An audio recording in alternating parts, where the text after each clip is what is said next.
Hello, there you are, on Heart-Attacking Horror. The story you will hear today, its name is PunishDeath. Would you like yourself on an island? What if you encounter a forest where a parallel world runs? What happens when you get stuck between evil spirits and good spirits? Let us take you for a walk from that place. This story is from the time when black water was punished. Let the story begin. The bugle of freedom has sounded in the country. Many people have been caught by the British. Some are hanged, some are shot, and some are imprisoned for life. Some would go on a fast for life imprisonment, some would go on a hunger strike. Seeing this, the British found a new idea. Now he started leaving people on the island situated in the middle of the sea. There is nothing on the island except forests and flat plains. The British named it the punishment of black water. For many years people were left on the island, but later a prison was built there. This story is from before the prison was built. There is hardly anyone left on the island. The island is surrounded by sea, but the length and width of the island is several kilometers. There is no other way but to die. Danger of animals in the forest, danger of big fish in the water. Here many people started standing up against the British rule in the country. Some came out in the open and some started working secretly. One day an English officer was shot by some people in a crowded marketplace. The shooters run away, but the one caught goes innocent. He repeatedly gives his explanation, but he is not listened to. The name of that innocent person is Nileshwar. Its age is 30 years now. Didn't get married. The British catch him and prosecute him and give him the punishment of black water. Now the English policemen leave for Andaman and Nicobar with him. It takes about a month to reach there. He is released on the island. He cries and pleads, but he is not heard. All the policemen go back. Now there is no one on that island except Nileshwar. Nileshwar falls asleep crying. Slowly it becomes evening. Nileshwar is on the edge of the island. Nileshwar's eyes are opened by the shower of seawater. He sees that the high tide has started in the sea. Right now the height of the sea waves is low. The island forest is far away from Nileshwar. It starts getting dark. The height of the waves also increases. To escape the waves, Nileshwar walks towards the forest. Night takes over the atmosphere. Nileshwar is scared. He doesn't understand anything. He's hungry. He sees a guava tree. He starts eating guava after going near the tree. This is a wild guava tree. After the stomach is full, Nileshwar stands there and starts thinking about something. Now the night is long enough. There is no provision for light far and wide. The forest is also very dense, so soon it becomes visible. Now what Nileshwar should do, he is not understanding anything. He stands in one place for a long time. The forest is big, so he doubts that there will be animals here too.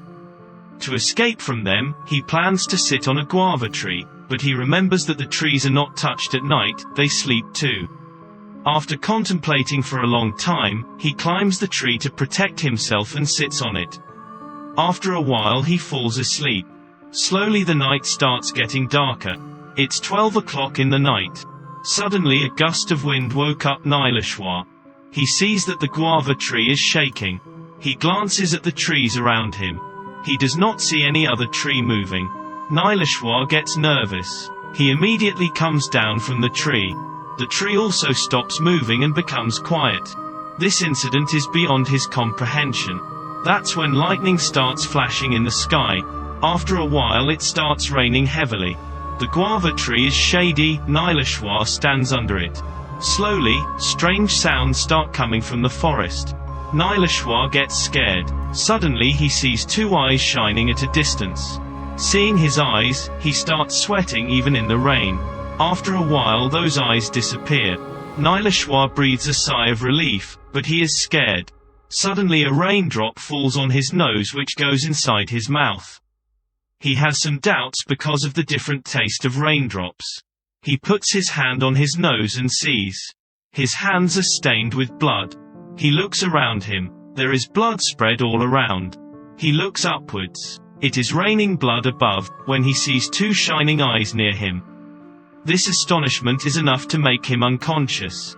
He faints. After an hour his eyes open. He finds himself in a cave.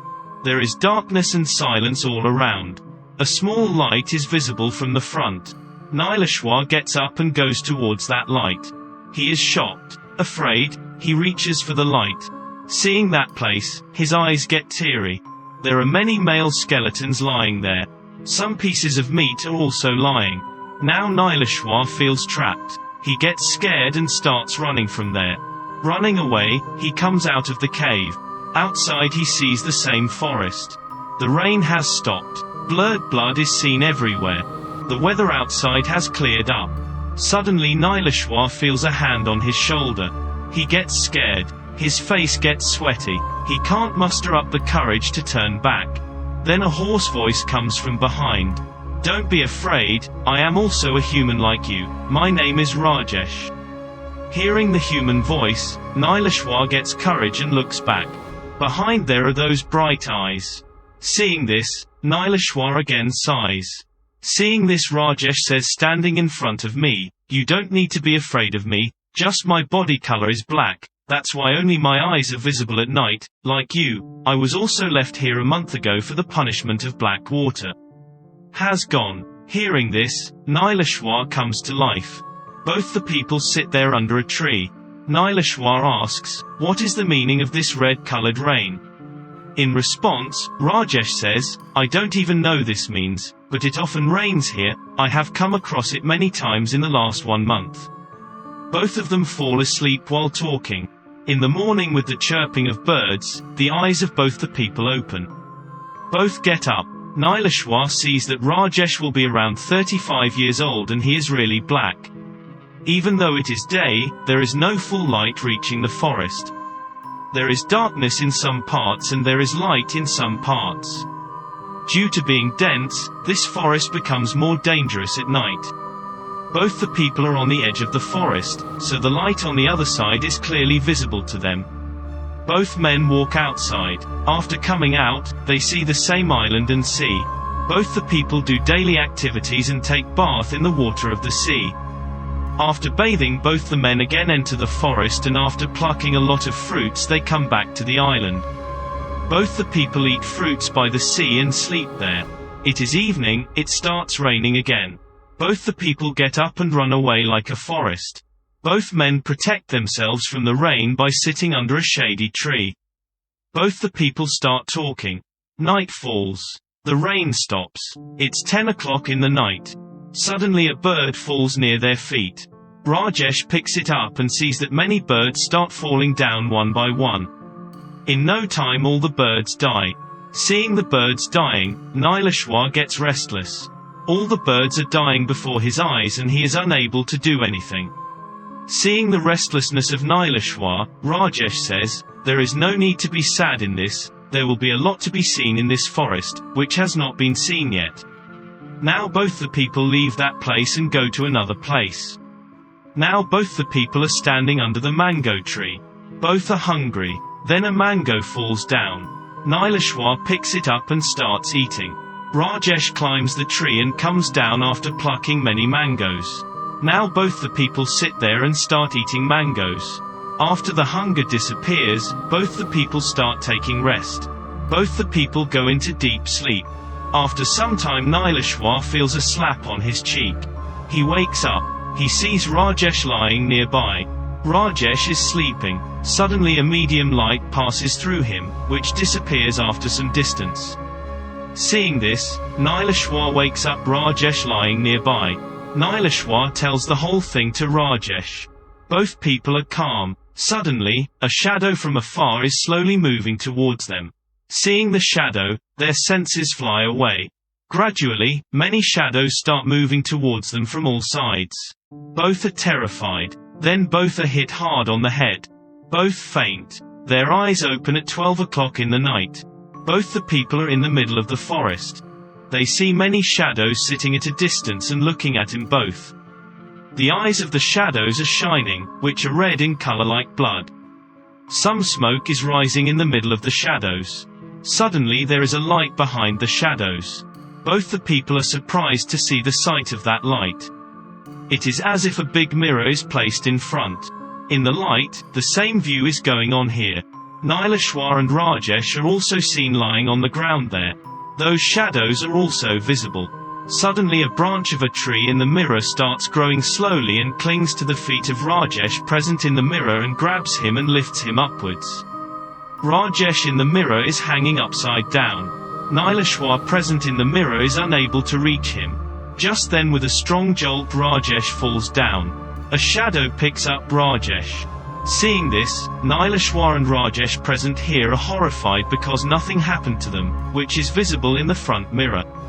Then one hand touches Nileshwar's shoulder and a voice comes from behind. What you are seeing is not a mirror, it is your reality, which is going to happen soon, don't run away from the truth. Hearing this, both of them look back. Only 2 red eyes are visible behind, the rest all black. Then suddenly a growing branch of a tree tightens Rajesh's feet and lifts him upwards. Now Nileshwar wakes up and tries to save her, but he fails.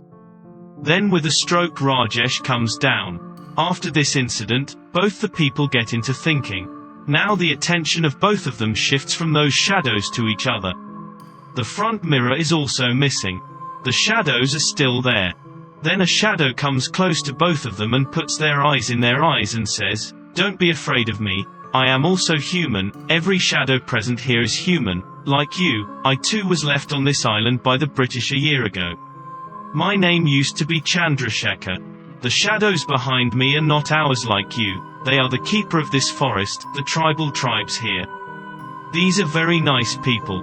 They are the keepers of this forest, the priests of the deities of the forest. They can do anything to save this forest, but cannot take anyone's life. Most of the visitors to this island die of starvation. If a few days are left, then the animals here eat them. Just like a year ago, I met him in an unconscious state. He treated me, I was fine. There was no one behind me, so I settled here with them. Just since then I am a member of their clan. It took a lot of time to learn their language, still could not learn it completely, but everyone knows the language of the gestures, only by that these people understand my point, and yes, what you just saw in front was not a mirror, there is a parallel world, which is exactly like us, we are there too, every event that happens there happens 10 minutes before us, and the same event happens to us 10 minutes later. This parallel worldview appears only once or twice in 24 hours, that too for a while, which perhaps warns us that, overall, we can see our future in it. All these things go over the heads of Nileshwar and Rajesh, but they find a consolation that they are safe. A shadow takes a bed made of tree leaves and casts it on the ground. Both are asked to rest on it. Screaming, both the people lie down on it. After a while all the shadows disappear. There are many questions going on in the minds of both Nileshwar and Rajesh. They do not even know when their eyes get fixed while thinking about this. It's morning. The light of the sun opens both of their eyes. They see that all the tribals sitting in a circle in front are chanting. The bodies of all the tribals are painted black. After an hour of Havan worship, all the tribals get up, go to a pond there and take a bath, and then arrangements are made for fruits to be eaten.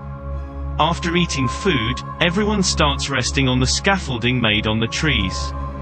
Chandrasekhar is sitting next to Rajesh and Nileshwar. All three are talking. Nileshwar asks about the Havan. Chandrasekhar tells them, all these tribals practice black magic every morning. With this they try to save the forest and save themselves. This forest is inhabited by many good and many evil spirits. Sometimes they cause any harm. Sometimes someone helps. These people use black magic to avoid him too. Everyone should be right in this society. For this also they use black magic, use of black magic in Puranas to protect religion and protect their people. It was done for protection, all these people follow the same rule. Their magic never goes away, and yes, whoever misused black magic has lost his life, don't use it against the rule. These are strict rules in the Puranas. Hearing this, Rajesh also talks about learning black magic. Chandrasekhar asks to talk to his tribesmen. Slowly it becomes evening. All the tribals start juggling food. Night falls. Everyone goes to sleep after eating and drinking at night. Nileshwar's eyes open due to thirst at 1 o'clock in the night. He goes to the same pond where the tribals had bathed during the day, but now there is no pond there. Seeing this, he gets into thinking. Then something appears from the front. He sees, at a crossroads in front, elderly Rajesh meets with a British car. He dies. From behind the elderly Nileshwar is running. Now the front sight disappears. Seeing this, the mirror of truth starts rotating in Nileshwar's mind. He doesn't understand anything. He is coming back thinking that he sees a sight again. This time he sees a terrible spirit devouring him. His friend Rajesh is standing behind that soul smiling. The sight disappears. This sight made Nileshwar's sleep disappear. You will hear the story of this in the next part. Thank you.